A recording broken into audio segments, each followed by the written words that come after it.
गंधर्वा हैं वो भी कौशल्या मैया आदि सबको प्रणाम करती हैं। ऐसी कौशल्या, केकई, सुमित्रा नेत्र भर के देख रही हैं। और जैसे ही पालकी से उतर करके श्री सीता जी भीतर प्रवेश करती हैं और जैसे ही पराग पर चरण रखती हैं तो ये भौएं थोड़ी सी उठ रही हैं। ये नासिका के पास का जो ये गाल का क्षेत्र है, इसमें सुकड़न आ रही है, मतलब जैसे मानो नीचे कोई कुछ चुबा रहा हो। कौशल्या मैया कहती हैं कि अरे ये कितनी कोमल है, कितनी कोमल है कि कमल का पराग भी इनके चरणों में चुभ रहा है। सुमित्रा जी तो नेत्रों में आंसू भर लाई, कौशल्या जी चिंता कर रही हैं। केकई जी से तो देखा ही नहीं गया, तो केकई जी क्या करी पता है? ऐसा गृह प्रवेश किसी बहू का नहीं हुआ होगा आज तक। केकई जी गई और श्री सीता जी को गोद में उठा लिया, गोद में लेकर के भीतर गई। इतनी कोमल है श्री सियाजू, और उन सियाजू को इतनी निष्ठुरता से कैसे ले गया रावण? क्योंकि उसके मन में, स्वभाव में, बुद्धि में, विचार में, सब में निष्ठुरता आ चुकी है। व्यक्ति जब एक अवधि से ज्यादा रोग को अंदर रहने देता है तो वही रोग भयंकर मरणासन स्थिति में ले जाता है। हम ऐसे दोषों को चित्त में रखेंगे, क्या ये हमारी स्थिति को नहीं रखेंगे? चाहे कितना भी तिलक लगाइए, चाहे कितना भी गुरु मंत्र कर लीजिए, चाहे कितना भी आप धाम भ्रमण कर लीजिए, लेकिन आपका स्वभाव पवित्र नहीं है तो आप कहीं से भी पवित्र नहीं है। स्वभाव, विचार, व्यवहार, इनमें दोष मत लाओ। आज इंद्र से केवल इसलिए रीझ गए भगवान क्योंकि उसने आकर के तुरंत अपनी गलती मानी और मान करके ठाकुर जी के सामने अपना सर नतमस्तक हो गया कि दंड दीजिए मुझे, जो देना। ठाकुर जी को ऐसे स्वभाव ही तो प्रिय है। भगवान ने इंद्र को क्षमा कर दिया। तत्पश्चात अन्य अन्य लीलाएं हुई। रास पंचाध्याय का प्रसंग प्रारंभ हुआ। गोपियों ने भगवान के साथ रास विहार किया। अब हम पिछले 7 दिन से होली का रास ही सुन रहे थे, तो इसलिए बस प्रणाम मात्र करते हुए फिर गोपी गीत, भगवान अंतर ध्यान हुए, गोपी गीत गाया। मैं इस बात को कहा करता हूं, क्यों अंतर ध्यान हुए ठाकुर जी? क्योंकि बिना आचार्य के यदि रास में प्रवेश करोगे तो रास का अनुभव तो हो जाएगा, पर थोड़ी देर बाद आपसे एक अपराध बनेगा। क्या? उस रास का अभिमान। आचार्य जीवन में क्यों जरूरी है, गुरु जीवन में क्यों जरूरी है? ताकि आपके चित्त में मान को प्रकट ना होने देवे। अगर मान प्रकट हो रहा है तो भगवत प्राप्ति होने के बाद में आपके कारण आचार्य पर भी रोषित हो जाएंगे। ठाकुर जी, अरे तुमने कैसा शिष्य बनाया, हम इससे मिलने के लिए गए, ये तब मान कर रहा है वहां पर। इसलिए मान ना आवे, इसलिए हमारी हरिदासी परंपरा, हरिवंशी परंपरा और जहां भी मानसी की परंपरा है, सब जगह निवेदन किया गया, नेत्र बंद करके मानस में जब ठाकुर जी का स्मरण करो, उससे पहले गुरु को स्मरण कर लो, गुरु के संग ठाकुर जी को प्रणाम करो। क्यों? गुरु मान नहीं आने देंगे।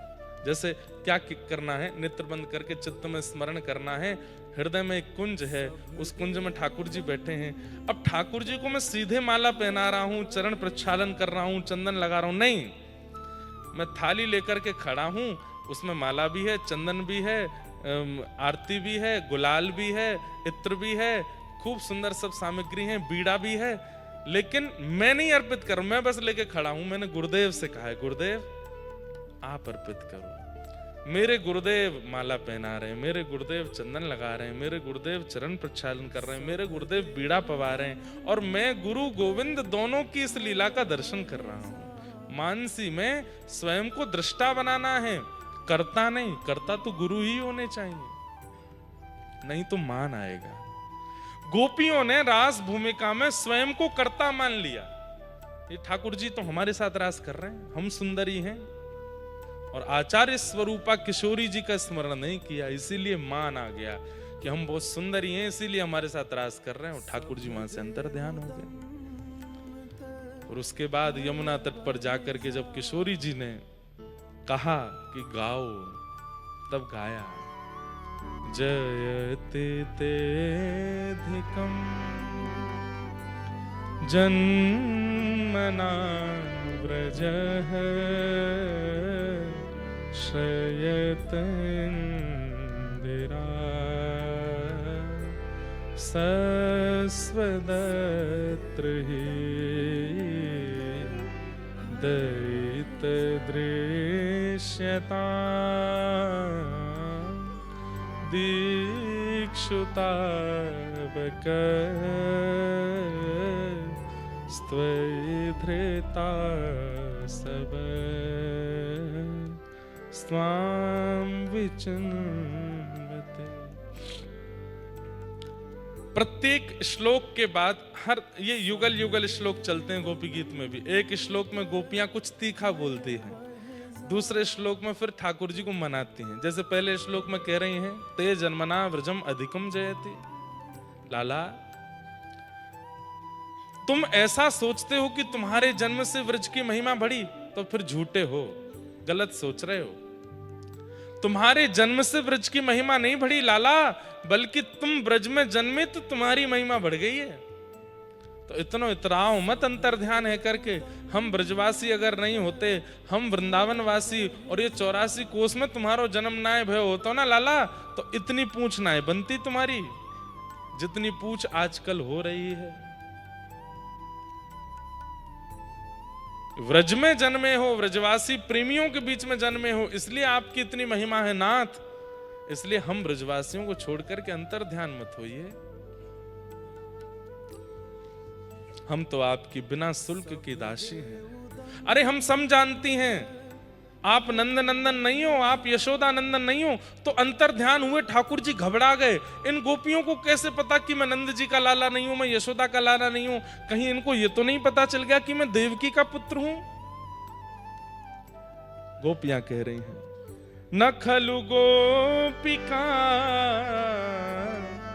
नंदनो भवान। आप नंद जी के लाला नहीं हो, यशोदा के लाला नहीं हो। तो ठाकुर जी घबराए, लेकिन तभी गोपियां कहती, हम जानती हैं आप कौन हो। बोले कौन है? अखिल देहि नाम अंतरात्म दृक्। समस्त देहधारियों के चित्त में विराजमान रहने वाली जो परमात्मा तत्व है वो आप ही हो, हम जानती हैं। ठाकुर जी की सांस में सांस आई। कहीं नहीं ये तो ना पता चल गई कि मैं देवकी नंदन हूं। आप तो विराज ही रहे महाराज जी यहाँ पे। क्योंकि वो क्रूर है, क्योंकि उसका चित्त क्रूर है, उसकी बुद्धि क्रूर है, इसलिए उसको राघव जी की कोमलता का दर्शन नहीं हो रहा है। कोमलता छुप रही है। व्यक्ति अपने भैया यहाँ चर्चाएं मत कीजिए, ओ भैया देवताओं ने बाहर जाइए यहाँ से, कथा के बीच में यहाँ चर्चा नहीं करो। ध्यान से सुनिए, हम जैसे बन जाते हैं वैसे हमें ठाकुर जी दिखने लगते हैं। अगर लोभ हमारे चित्त में ज्यादा है ना, लोभ की मात्रा ज्यादा है, तो कहीं ना कहीं ठाकुर जी का अत्यंत सौंदर्य रूप हमको दिखाई नहीं देगा। अब राधा रमण जी इतने प्यारे हैं, कौन देख करके उनको बावला नहीं हो, लेकिन फिर भी हजारों लाखों लोग जाते हैं, उनको देख करके स्थिति जिसकी स्थिर हो जाए वो 100 ही होते हैं। बाकियों पे क्यों नहीं हुई? क्योंकि उनका चित्त इतना पवित्र नहीं है। आपके चित्त में काम यदि ज्यादा है तो फिर आपको ठाकुर जी का ऐश्वर्य दिखाई देगा, उनका ममत्व, उनकी करुणा दिखाई नहीं देगी। आपके चित्त में क्रोध ज्यादा है तो ठाकुर जी का प्रसाद दिखेगा, सजावट दिखेगी, ठाकुर जी नहीं दिखेंगे। ठाकुर जी खड़े भी होंगे तो आपके नेत्र उन पर स्थिर नहीं। कई लोग आते हैं, वो दर्शन करने के लिए जब आते हैं तो दर्शन करते समय उनको पता नहीं क्यों बहुत विचित्रता जैसी लगती है, जल्दीबाजी लगती है। कथा में भी बैठे रहेंगे तो चित्त जैसा होता है लोगों का, वैसे कथा लगती है उनको। कथा में अगर ऐसी बात हो तो ही उनका मन लगता है, नहीं तो उनका मन नहीं लगता फिर उनका मन, क्योंकि चित्त वैसा नहीं है। अब संध्या काल में यहाँ उत्सव होता है। उत्सव में हम आप सब लोग बैठ करके यहाँ पर प्रेम से सब लाल जी का उत्सव मनाते हैं। उस समय आप सब लोग दर्शन करते हैं। कई लोगों का उसमें भी रुचि नहीं होती। अरे क्या उत्सव करना, ठीक है ठाकुर जी दिख गए, पर्दा खोले, चले गए। अब आगे उत्सव में क्या हुआ उस देखने तक उनकी इतनी स्थिरता नहीं है चित्त में। तो जैसा हमारा स्वभाव व्यवहार बनता है वैसे ठाकुर जी हमको अनुभव होने लग जाते हैं। अब महाकाल भगवान हैं तो शिवलिंग, लेकिन कई लोग होते हैं वो उनको देख करके उनके हाथ पैर शिविर करने लगते हैं, नेत्रों से अश्रु आने लगता है और कई लोग होते हैं वो केवल देख करके दर्शन करके चले गए, कोई फर्क नहीं पड़ा। क्यों? वही एक ठाकुर है तो फिर इतनी विचित्रता क्यों? स्वभाव के अनुरूप ठाकुर जी का रूप हो जाता है। नवकंज लोचन कंज मुखकर कंज, ये तुलसीदास जी के हृदय के ठाकुर जी, उनको ऐसे दिख रहे हैं पर ऐसे रावण को नहीं दिख रहे हैं। तो वही बात यहां पर स्पष्ट कर रहे हैं कि बड़े बड़े मल्लों को जब श्री कृष्ण रणभूमि में प्रवेश कर रहे हैं मथुरा में, तो बड़े बड़े पहलवानों को ठाकुर जी पहलवान ही लग रहे हैं। उनको लग रहा है कि रोज पहलवानी करने वाला कोई बालक हमारे सामने आ रहा है। लेकिन वात्सल्य भाव चित्त में रखने वाले बड़े बुजुर्गों को ठाकुर जी अपने नाती सनाती के रूप में दिख रहे हैं। छोटे छोटे ग्वाल बालों को ठाकुर जी अपने सखा के रूप में, अरे ये तो हमारा सखा है, या तो हम सखत्व बना लें। कुमारी कन्याओं को ठाकुर जी अपने प्रियतम के रूप में दिख रहे हैं। वृष्णियों को, यदुवंशियों को ठाकुर जी अपने यदुवंश के रक्षक के रूप में दिखाई दे रहे हैं।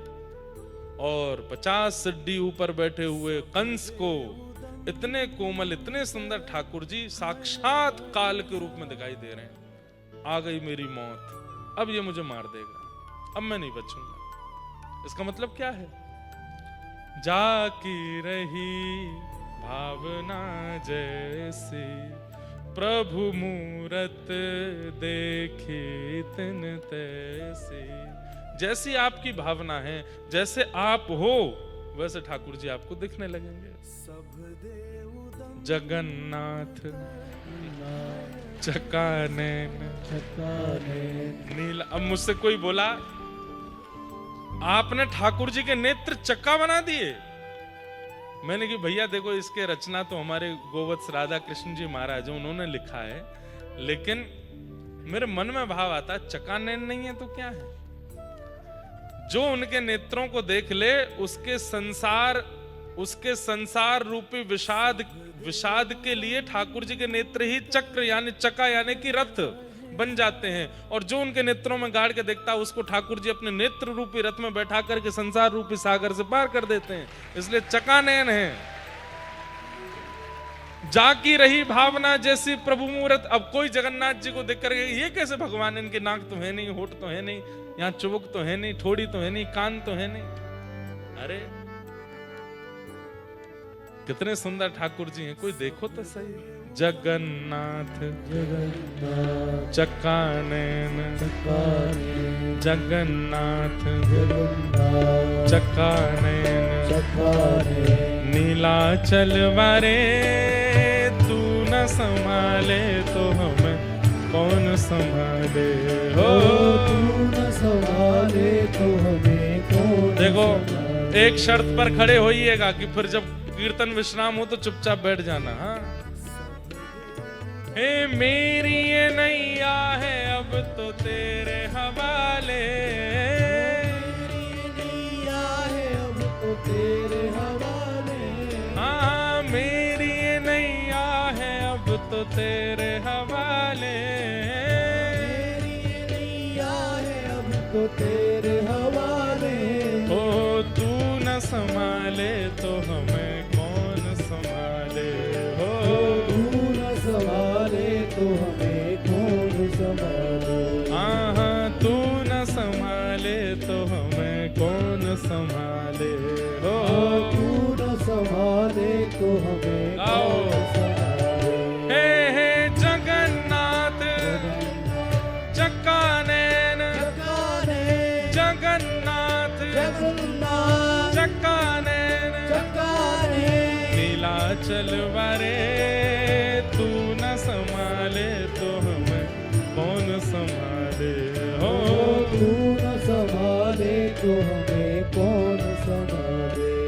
हे बलभद्र सुभद्रा संग आप विराजे, बलभद्र सुभद्रा संग आप विराजे।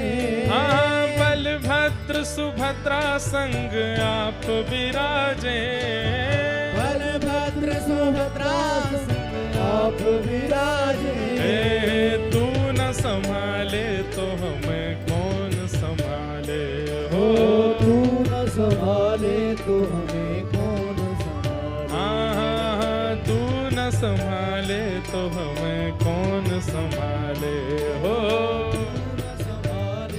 गालो एक बार भाव से, मेरे प्रभु जगन्नाथ चक्का नैन, हे जगन्नाथ चक्का नैन, नीलाचल वरे तू न संभाले तो मैं कौन संभाले हो।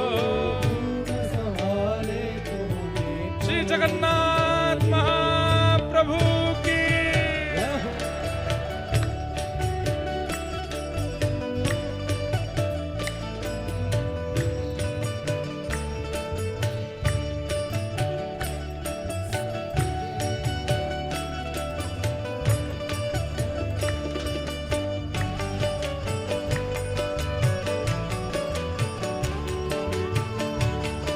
श्री नीलाचल धाम की।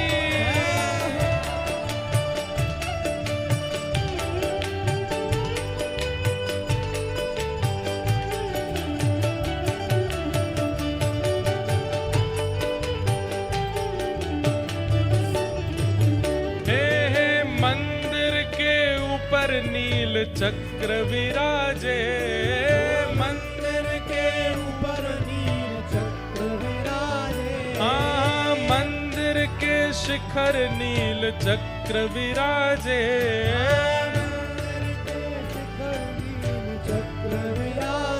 ओ तू न संभाले तो हमें कौन संभाले हो। तू न संभाले तो हमें कौन संभाले, हाँ तू न संभाले तो हमें कौन संभाले हो। तू न संभाले तो हमें बनाओ मुद्रा। हे जगन्नाथ चक्का नैन, जगन्नाथ चक्का नैन, नीलाचल वरे तू न संभाले तो हमें कौन संभाले हो।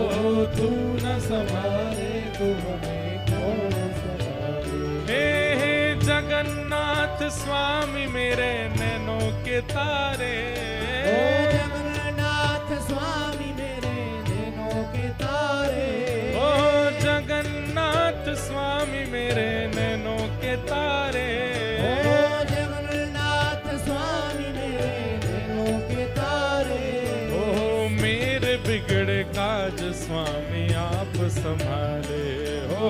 मेरे बिगड़े काज स्वामी आप संभाले, हाँ मेरे बिगड़े काज स्वामी आप संभाले हो। मेरे बिगड़े काज स्वामी आप संभाले। मेरे प्रभु जगन्नाथ चक्का नैन, जगन्नाथ चक्का नैन, नीलाचल वरे तू न संभाले तो हमें कौन संभाले हो। तू न संभाले तो हमें कौन संभाले, हाँ तू न संभाले तो हमें कौन संभाले। तू न संभाले तो हमें अभी होली का समय चल रहा है तो एक पंक्ति मन में आ रही है, जगन्नाथ जी से कहने का इच्छा है।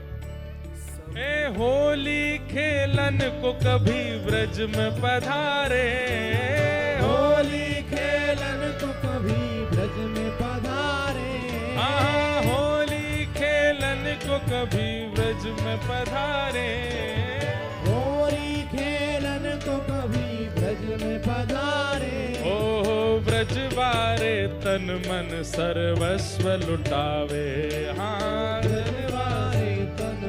हे जगन्नाथ प्रभु कभी होली खेलवे या ब्रज में आ जाओ। वैसे तो आप ही हो यहाँ, लेकिन कभी आ जाओ, हम ब्रजवासी अपनो तन मन धन सर्वस्व लुटावेंगे। हाँ होली खेलन को कभी ब्रज में पधारे, होली खेलन को कभी ब्रज में पधारे, हाँ ब्रज मारे तन मन सर्वस्व लुटावे, तन मन सर्वस्व लुटावे। मेरे प्रभु जगन्नाथ, इतनी इतनी संख्या में हो आप लोग की पुरी तक तो आवाज पहुंच ही जाएगी। लॉजिकल बात करते हैं, पुरी तक तो नहीं जाएगी पर बाहर तक तो चली जाएगी। बार बार इनको पता चले कि जगन्नाथ जी आए हैं होली खेलवे। जगन्नाथ चक्कानैन जगन्नाथ चक्कानैन मेरे जगन्नाथ चक्कानैन जगन्नाथ चक्कानैन नीलाचल वारे तू न संभाले तो हमें कौन संभाले। ओ तू न संभाले तो हमें कौन संभाले। तू न संभाले तो हमें कौन संभाले। ओ तू न संभाले तो हमें कौन संभाले। ओ तू न संभाले तो हमें कौन संभाले। ओ तू न संभाले तो हमें कौन संभाले। तू न संभाले तो हमें कौन संभाले। ओ तू न संभाले। श्री जगन्नाथ जगन्नाथ जगन्नाथ रक्षमाम महाबाहु महाबाहु महाबाहु पाहि मां। श्री जगन्नाथ महाप्रभु। बैठ जाओ, जल्दी जल्दी बैठ जाओ सब लोग। ठाकुर जी ने जाकर के महाराज कंसवध किया, कारागृह से देवकी मैया को निकाल करके देवकी वसुदेव जी को प्रणाम किया, उग्रसेन को राजा बनाया। भगवान पढ़ने के लिए सांदीपनी गुरुकुल गए, लौट करके आए। श्री उद्धव जी महाराज वृंदावन सुध लेने के लिए गए। तत्पश्चात भगवान ने जरासंध के साथ युद्ध किया। 17 बार जरासंध ने मथुरा पर चढ़ाई की और अब की बार ब्राह्मणों को जब अनुष्ठान पर बिठाया तो ठाकुर जी बोले ब्राह्मणों के अनुष्ठान विफल ना हो, इसलिए ठाकुर जी रण छोड़ करके रण छोड़ राय भगवान बने। बोले रण छोड़ राय भगवान की। द्वारिका में जाकर के श्री ठाकुर जी विराजमान हुए। रेवत राजा की पौत्री के साथ, रेवती के साथ में बलभद्र जी का विवाह हुआ और कौंडन्यपुर के राजा भीष्मक की पुत्री रुक्मिणी जी के साथ, जो कि लक्ष्मी ही हैं, श्री ठाकुर जी का विवाह संपन्न हुआ। श्री रुक्मिणी रमण भगवान की। भगवान के अष्ट प्रमुख विवाह हुए। भौमासुर राक्षस के यहाँ से 16,100 राजकुमारियां जो बंदी थी उनको मुक्त किया, इसलिए 16,108 विवाह भगवान के संपन्न हुए। नारद जी दिनचर्या ग्रहचर्या का दर्शन करने आते हैं, सबका वर्णन यहाँ पर किया गया। भगवान पांडवों के राजसूय यज्ञ में जाने से पूर्व भीम के द्वारा जरासंध का उद्धार कराते हैं और वहां जाकर के राजसूय यज्ञ में सम्मिलित होते हैं। वहीं ठाकुर जी के सुदर्शन चक्र से शिशुपाल का वध होता है। क्यों? गालियां देता है ठाकुर जी को। ठाकुर जी ने उसको 100 गालियों की अनुमति दी थी। 100 से ऊपर जाते ही भगवान के सुदर्शन चक्र ने उसका अंत किया। तत्पश्चात नारद जी से कई प्रश्न युधिष्ठिर जी ने किए। नारद जी ने उस प्रसंग के उत्तर में कई कथाएं युधिष्ठिर को सुनाई। भगवान ने उनका राजसूय यज्ञ संपन्न कराया। सूर्य ग्रहण का अवसर आया और सब द्वारिका वासियों को लेकर के ठाकुर जी कुरुक्षेत्र गए और वहां व्रजवासी भी गए और श्री ठाकुर जी 100 वर्ष बाद व्रजवासियों से कुरुक्षेत्र में मिले। वहीं श्री प्रिया जी से भी मिलना हुआ। आदि कई बार ये प्रसंग भी विस्तार से सुनाया गया। श्री चैतन्य महाप्रभु का भाव ऐसा था कि ब्रजवासियों ने ठाकुर जी से प्रार्थना की कि अब व्रज चलो, एक बार व्रज चलो। तो ठाकुर जी बोले कैसे चलें? तो ब्रजवासियों ने रात रात में ही एक सुंदर रथ का निर्माण किया लकड़ी से, और रथ निर्माण करके उसी में बलभद्र जी और श्री ठाकुर जी, सुभद्रा जी और सब द्वारिका वासियों को बैठा करके ब्रजवासी खींचते हुए लेकर के गए। कहां? ब्रज। उसी भाव का स्मरण करके श्री महाप्रभु चैतन्य जगन्नाथ प्रभु की रथलीला का दर्शन करते थे। उनका भाव यही था कि ये जगन्नाथपुरी मंदिर जो है ये द्वारिका है, और गुंडीचा जहां ठाकुर जी जाते हैं वो वृंदावन है। और श्री ठाकुर जी द्वारिका से ब्रजवासियों से मिलने के लिए जा रहे हैं, इसलिए चैतन्य महाप्रभु खूब नृत्य करते थे रथ के आगे, ऐसी भावना उनकी रहती थी। तो श्री ठाकुर जी एक बार व्रज आए, ऐसी भावना प्रकट की गई। ब्रज में आकर के ठाकुर जी तो वैसे ब्रज से कभी दूर जाते नहीं। मैंने पिछली कथा में इस बात का निवेदन किया था कि स्वभाव कृष्ण और प्रभाव कृष्ण दो हैं। प्रभाव कृष्ण जो हैं वो ऐश्वर्य में रहते हैं, स्वभाव कृष्ण जो हैं वो लीला में रहते हैं। और लीला वाले स्वभाव कृष्ण सदा 84 कोस व्रज के अंदर ही रहते हैं, यहां से कभी नहीं जाते। प्रभाव वाले श्री कृष्ण द्वारिका लीला, मथुरा लीला, वैकुंठ लीला, तीनों लोगों का संचार वो स्वभाव वाले कृष्ण करते हैं, जिनका प्रभाव है, जिनका ऐश्वर्य है। पर वृंदावन में तो ठाकुर जी स्वभाव वाले हैं। यहाँ तो वो केवल और केवल प्रिया प्रियतम विलास करते हैं, उसी भाव में रहते हैं। वृंदावनम परित्यज्य पादमेकम न गच्छति। एक पग भी ठाकुर जी बाहर वृंदावन से दूर नहीं करते। विपिन राज सीमा से बाहर हरिहु को नाहि निहार, रेमन वृंदा विपिन बिहार। बिहारी जी भी अगर छठी गिरा के बाहर खड़े हो जाएं और प्रकट होकर के कहते हैं आओ मेरा दर्शन करो, तो हमारे रसिक जन कहते हैं कि बिहारी जी से कह देंगे पहले वृंदावन आओ, यहाँ दर्शन करेंगे। यहाँ से बाहर आप जाओगे तो आपका दर्शन नहीं करेंगे, वृंदावन में आप रहो नाथ। तो श्री वृंदावन का त्याग करके तो ठाकुर जी कभी नहीं जाते, यहाँ सदा रहते हैं। लेकिन ऐश्वर्य रूप से ठाकुर जी पूरी सृष्टि का संचार बाहर जाके करते हैं। यहाँ ठाकुर जी ऐश्वर्य को नहीं आने देते, यहाँ तो केवल स्वभाव में रहते हैं। लीला रहती है वृंदावन में, ऐश्वर्य नहीं।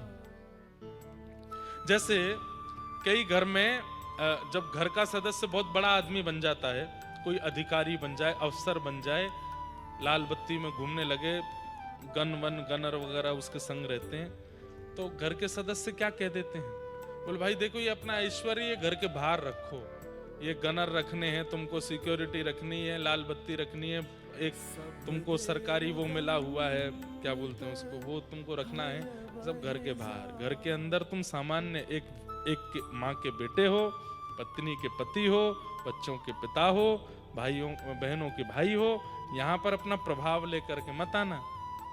और ऐसा ही होता है, ये सब लोग अपना जो प्रभाव है वो बाहर रखते हैं, घर में आते ही प्रभाव छोड़ के आते हैं। हम और पिताजी दोनों व्यास हैं, सब जगह सब लोग हाथ जोड़ते हैं, प्रणाम करते हैं, वंदन करते हैं, पर घर के अंदर प्रविष्ट होते ही हम किन्हीं के पुत्र हैं, किन्हीं के भाई हैं, किन्हीं के पति हैं, इन्हीं भाव से रहना पड़ता। वहां पर गुरु जी बन के नहीं घूमते, आओ मैया प्रणाम करो, सदा सुखी रहो, प्रसन्न रहो। कहीं हम घर में माता जी खड़ी हो गुलाब की माला लेके, अरे मेरो बेटा कथा करके आयो, प्रणाम। वहां प्रभाव नहीं, प्रभाव बाहर रखो। तो श्री वृंदावन तो ठाकुर जी का घर है, ठाकुर जी प्रभाव पूरी दुनिया पर रखते हैं, पर यहाँ तो स्वभाव से रहते हैं। श्री जी ने, प्रिया जी ने सब कह रहे कि सुदर्शन चक्र वगैरह सब बाहर रहने चाहिए। सुदर्शन और गदा ये वृंदावन में नहीं है ठाकुर जी के पास, यहाँ तो ठाकुर जी मुरली बजाते हैं, वेणु बजाते हैं। तो वृंदावन से कभी ठाकुर जी दूर नहीं होते। तो इस प्रकार कुरुक्षेत्र में मिलन हुआ। भगवान के परम सखा श्री सुदामा जी दर्शन करने के लिए द्वारिका गए। भगवान ने श्री सुदामा जी को अपने हृदय से लगाया। कृष्णस्यासीत् सखा कश्चित् ब्राह्मणो ब्रह्मवित्तमः विरक्त इंद्रियार्थेषु प्रशांतात्मा जितेंद्रिय। सुदामा जी के 3 लक्षण हैं, विरक्त इंद्रिय, प्रशांतात्मा और जितेंद्रिय। 3 बातें, बहुत ध्यान से सुनिएगा सब लोग, इधर देखो। ठाकुर जी का सखा बनना है तो ये 3 लक्षण आपके अंदर होने चाहिए। सबसे पहले सबसे अंतिम लक्षण कौन सा है? जितेंद्रिय। अपनी इंद्रियों को जीतो। ज्यादा इंद्रियों के वश में जो रहता है ठाकुर जी उससे दूरी बना लेते हैं। इंद्रियों के वश में रहने वाला मतलब जो मन चाहे तो खावे, जहां मन चाहे घूमे आवे, जो मन चाहे पहन लेवे, मतलब बिल्कुल भी कंट्रोल नहीं है अपने ऊपर। ऐसे व्यक्ति ठाकुर जी के सखा कभी नहीं बन सकते। ठाकुर जी के अभी खुद ही इतने चटपने में है, मैं आके पास जाऊंगो तो कभी मैंने इच्छा कर ली तो मुंह तो पहले खुद खा लेगो, मैं कछु पहनवे की इच्छा रखूंगा मुंह तो पहले खुद पहन लेगो। ठाकुर जी के सेवक तो बहु वस्तु भी ठाकुर जी को अर्पित करते हैं, स्वयं के पास नहीं रखते। तो इसलिए जितेंद्रिय, आपको जितेंद्रिय इंद्रियों को जीतना पड़ेगा। ठाकुर जी का सखा बनना है तो ठाकुर जी खवाएंगे, ठाकुर जी प्रेम से पवाएंगे। मैंने एक दिन कथा सुनाई थी ना, रघुनाथ दास गोस्वामी छाछ पीते थे बस, फिर भी उनको अपच कैसे हो गई, कुछ खाते तो थे नहीं। तो गुसाई विठलनाथ जी ने जाके बोला तुम्हारा पेट खराब कैसे हो गया, तुम तो केवल छाछ पीते हो। तो पेट तो खराब उसका होता है जो कचौड़ी मंगौड़ी बेड़ई पूड़ी ये सब खाता हो। तो रघुनाथ दास जी बोले मैं क्या बताऊं, मैं तो छाछ ही पीता हूं, पर मैं नेत्र बंद करके जब मानसी में जाता हूं तो हृदय में प्रिया प्रियतम प्रकट होकर 56 भोग मुझको पवा देते हैं। और कल तो लाला ने इतना उधम मचाया, इतना उधम मचाया। बोले क्यों? बोले पहले मुंह को दूध पिवाई दियो और दूध के ऊपर फिर छाछ पिवा दी, सो पेट में जाके वो फट गई। अब मानसी में ये प्रत्यक्ष नहीं हो रही है ये लीला, प्रत्यक्ष में तो वो छाछ ही पीते हैं, पर मन में ठाकुर जी उनको दूध छाछ संग में पिला दिए तो पेट खराब हो गया। तो गुसाई जी बोले ये कैसे हो सकता है, तुमने प्रत्यक्ष जिस वस्तु का सेवन नहीं किया वो वस्तु तुम्हारे गर्व को कैसे इतना। बोले क्योंकि मानसी है। तो जितेंद्रिय, इंद्रियों को जीतने वाला भगवान का सखा होता है, क्योंकि ठाकुर जी उसको पवाते हैं, ठाकुर जी उसको पहनाते हैं।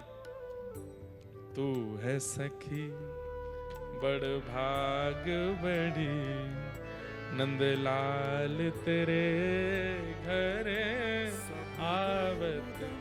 देखो बुरा नहीं मानना, हम आप सब अपना श्रृंगार खुद करते हैं, पर हमारे पूज्य गुरुदेव भगवान, हमारे पूज्य मलुकपीठ वाले महाराज जी, कल पधारे श्री गोरीलाल कुंज वाले महाराज जी, हमारे केली कुंज वाले महाराज जी, हमारे बरसाने वाले महाराज जी, ये लोग अपना श्रृंगार स्वयं नहीं करते, ठाकुर जी इनका श्रृंगार करते हैं, ठाकुर जी इनको इनकी रचना करते हैं। नहीं तो इतना आकर्षण कैसे है इन लोगों में, है कोई क्रीम तो लगाते नहीं।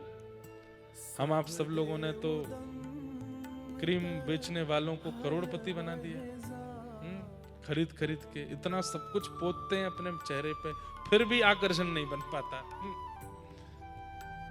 आज पड़ेगा ना रंग सब धुल जाएगा।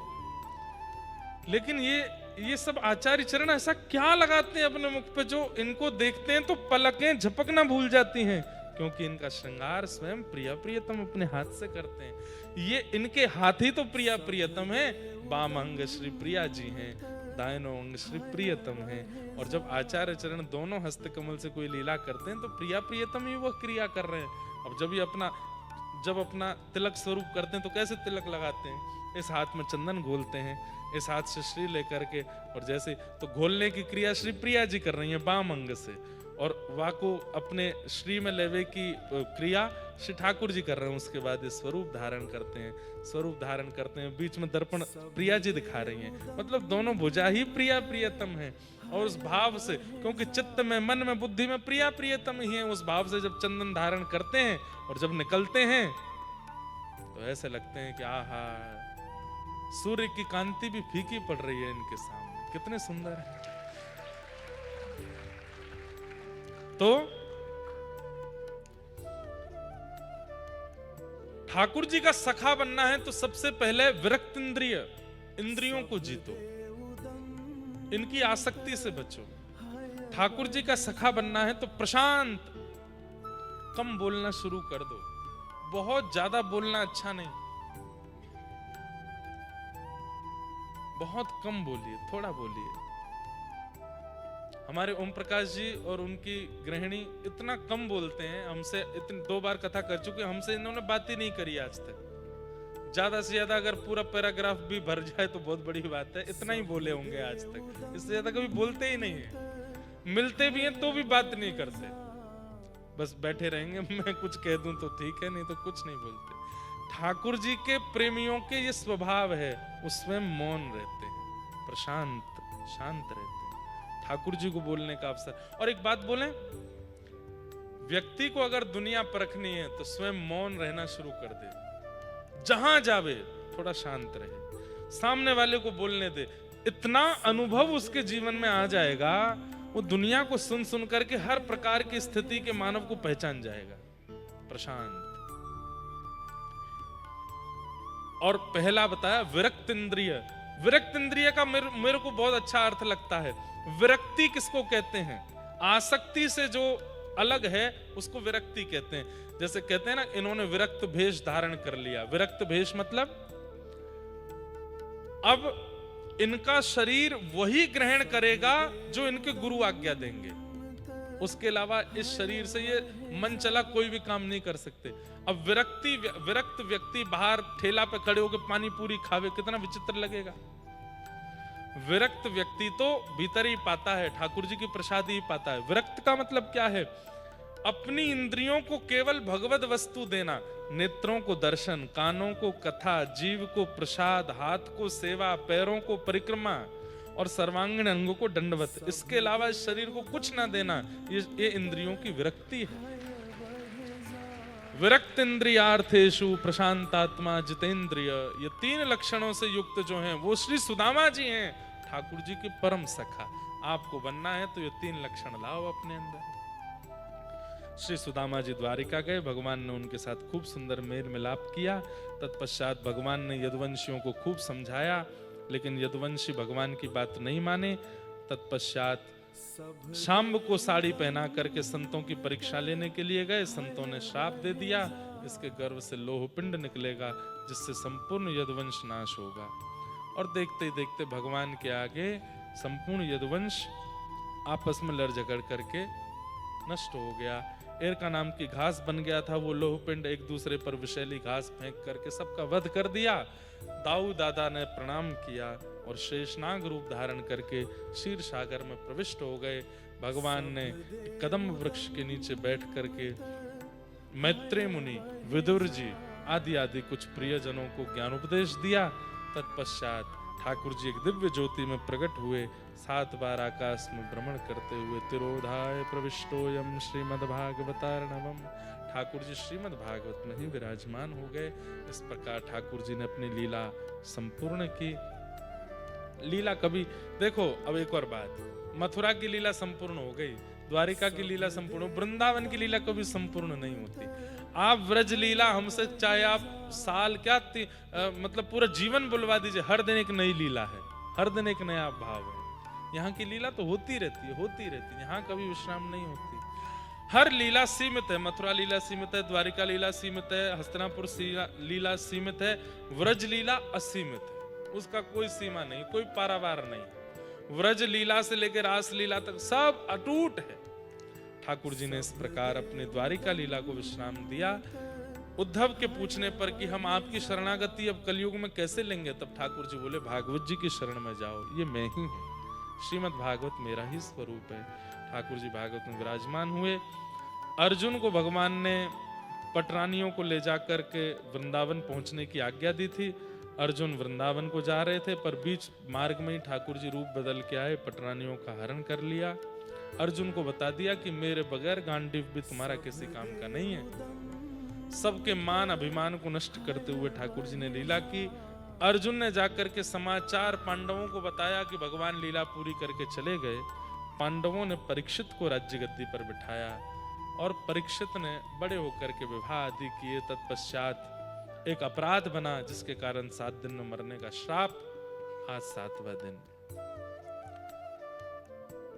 अब ये विषय एक इसमें बहुत विस्तृत एक भाव मेरे मन में आता है, पर उस पर मैं कभी और चर्चा करूंगा। वो भाव ऐसा है कि राजा परीक्षित को श्राप लगा। श्राप लगने के बाद उन्होंने अपने पुत्र का राज्याभिषेक किया। राज्याभिषेक करने के बाद वो संत ऋषियों को घूमते हुए पहुंचे, ढूंढ रहे हैं कि 7 दिन में मृत्यु होने। अब हस्तिनापुर से वो गए हैं संभवतः सुख तीर्थ, सुखताल, हरिद्वार के पास, वहां संतों से बैठ करके भेंट की है, सबको बताया है कि मेरे जीवन के 7 दिन बचे हैं, मुक्ति का उपाय क्या है। फिर उसमें सबने वार्ताएं की हैं, बहुत विषय हुआ। फिर जाके सुखदेव जी आए, कथा सुनाई। 7 दिन बचे कहां? 7 दिन तो नहीं बचे। ये 7 दिन का श्राप लगा था, तो 1-2 दिन तो ये राज्याभिषेक और इनमें ही निकल गया होगा, तो फिर 7 दिन बचे कहां?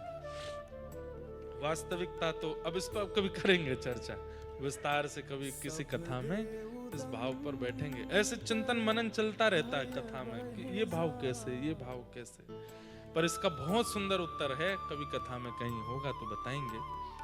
तो शुकाचार्य जी ने राजा परीक्षित से पूछा, त्वं तु राजन् मरिष्येति पशु बुद्धिम इमाम जहि। तुम मरोगे ये पशु बुद्धि है, हम नहीं मरते हैं, हम तो केवल एक आत्मा हैं। ये शरीर बदलता रहता है, कभी इस शरीर में कभी उस शरीर में। जब तक हम निवृत्त नहीं हो जाते, अपनी आत्मा को सारे बंधनों से मुक्त नहीं करते, तब तक हमारा जन्म होता ही रहता, होता ही रहता, होता ही रहता। लेकिन जैसे ही हम गुरु शरणागति प्राप्त करके गुरु आज्ञा से अपनी आत्मा को देह में रखते हुए निवृत्त कर देते हैं सारे बंधनों से, जिस दिन मृत्यु हुई उस दिन कोई बंधन नहीं था जीवन में, कोई कर्जा रह नहीं गया। बंधु, हम कर्जा चुकाने आए हैं संसार में इस शरीर से, पर हम कर्जा चुकाना तो दूर, और कर्जा करके जाते हैं यहां से।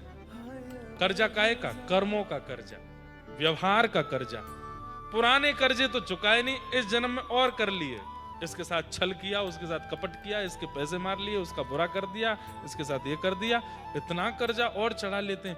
जिस दिन ये कर्जा शून्य हो जाएगा, जिस दिन हमारी आत्मा पूर्ण मुक्त हो जाएगी, कोई हिसाब नहीं बचा, उस दिन मुक्ति निश्चित है। तो अब आप कहेंगे कर्जा चुकाने का तरीका क्या है? एक ही तरीका है, हरेर नाम हरेर नाम हरेर नामैव केवलम कलौ नास्त्यैव नास्त्यैव नास्त्यैव गतिरन्यथा। अब कई लोगों को पता है क्या लगता है, अच्छा हरि नाम से कर्जा चुकेगा। बैठ गए उस पे, क्या बोलते हैं, सोफा पे लगे, क्या कर रहे हैं? कर्जा चुका रहे हैं। ऐसे नहीं होता है, लेट के पढ़ के कहीं भी कुछ भी करते, चीला बना दो बढ़िया वाला, कर्जा चुका के आ रहा हूं आज बर्गर बनेगा शाम। तो खाने पीने में थोड़ी कोई कर्जा चढ़ रहा है, बुरे व्यवहार जो मैंने किए उनको निकाल रहा हूं मैं, नहीं, सब चीज से निवृत्त होना है, बिल्कुल निवृत्त होकर के अपना कर्जा मुक्त करना है। तो राजा परीक्षित जी से कहा शुकाचार्य जी ने कि तुम मरोगे? बोले नहीं, मैं नहीं मरूंगा, मैं तो मुक्त हो गया कथा सुन करके। बोल बस यही समझाना था।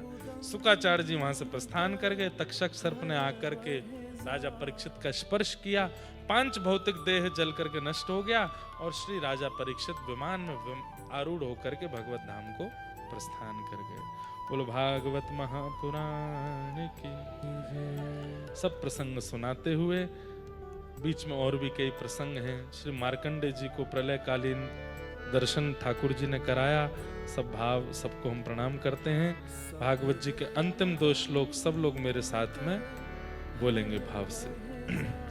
भवे भवे यथा भक्ति पादयोस्तव जायते तथा कुरुष्व देवेश नाथस्त्वं नो यतः प्रभो। नाम संकीर्तनं यस्य सर्व पाप प्रणाशनो प्रणामो दुख समनः तं नमामि हरिं परम्। नाम संकीर्तनं यस्य सर्व पाप प्रणाशनम् प्रणामो दुख समनः तं नमामि हरिं परम्। नाम संकीर्तनं यस्य सर्वपापप्रणाशनं प्रणामो दुःखशमनः तं नमामि हरिं परम्। जय जय श्री राम। श्री वृंदावन बिहारी लाल की, श्री राधा गिरधर लाल की, श्री राधा रमण लाल की, श्री राधा वल्लभ लाल की, सब संतन की, सब भक्तन की, श्याम सुंदर श्री यमुने महारानी की, गिरिराज धरण की, 84 कोस ब्रजमंडल धाम की, लाला के बाबा की, बाबा के लाला की, लाला बाबा दोनों की, वृषभानु दुलारी की, वृषभानु के जमाई की। जय जय श्री राम। नमः पार्वती पते हर हर महादेव। जिन भगवान